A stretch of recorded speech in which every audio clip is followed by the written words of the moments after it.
Nakalasap ng 2-1 na pagkatalo ang Kaya FC Iloilo sa kamay ng Kong-an Hanoi sa pagpapatuloy ng kanilang kampanya sa ASEAN Club Championship Shopee Cup 2024-2025 itong Huwebes sa Rizal Memorial Stadium. Yan ang ulat ng aking teammate na si Daryl Oclares.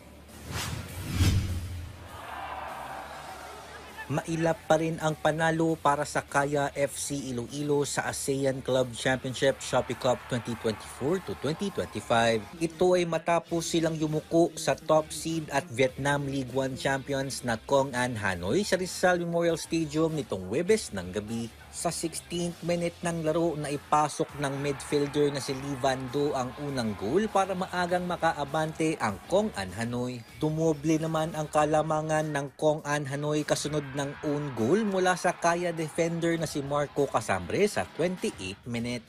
Pagtungtong ng second half, ipinasok ang midfielder na si Mark Swinston na siya ring nakapukol ng unang puntos para sa Kaya sa 54th minute. May ilang mga pagkakataon sana ang Kaya na makatabla sa mga huling tagpo ng laro, subalit mas nanaig ang depensa ng Hanoi. Kaya ang final score 2-1 pabor para sa Vietnamese squad.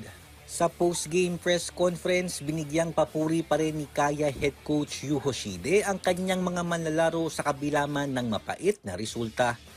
Sadly, we couldn't get the point even just once. So, we have to accept this result.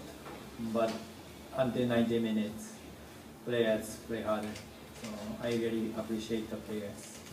Binigyang di naman ni Hoshide kung ano ang dapat pang gawin ng kanyang kupunan para magawang makipagsabayan sa torneo. Especially Southeast Asian style, we have to go aggressive more so that we have to do more and more.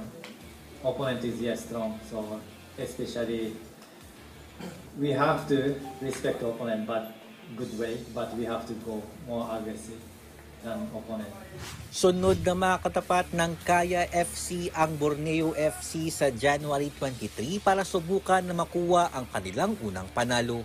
Daryl Oclares para sa Atletang Pilipino para sa Bagong Pilipinas.